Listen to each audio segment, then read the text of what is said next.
తీన్మార్మలకి ఎందుకు వేయాలని చెప్పి కేటీ రామారావు గారు అంటా ఉన్నారు. అయ్యా, తీన్మార్మలకి ఎందుకు ఓటేయాలంటే నువ్వు చేసినటువంటి అరాచకాలన్నీ బయట పెట్టినందుకు.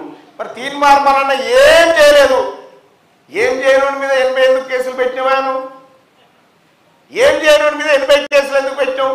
పోనీ పెట్టిన కేసు ఏదన్నా రేపు పొద్దుగాలేనా నిలబడేటట్టుందా? ఏడ నిలబడే పరిస్థితి లేదు. వాళ్ళకు ముఖం చెల్లక ఇలా ఏ టీచర్ సంఘం దగ్గరకు వచ్చి ఓటు అడిగే పరిస్థితి లేదు, వాళ్ళు ఏ ఉపాధ్యాయ సంఘం దగ్గరకు వచ్చి అడిగే పరిస్థితి లేదు, ఏ యాజమాన్యం దగ్గరకు వచ్చి ఓటు అడిగే పరిస్థితి లేదు. ఎందుకు లేదంటే మీరు చేసిన దోక అంతా వాళ్ళ కళ్ళ ముంగట ఉంది. మీరు వస్తే గల్లా బట్టి అడుగుతారు కాబట్టి మీరు అడగలేకపోతా ఉన్నారు.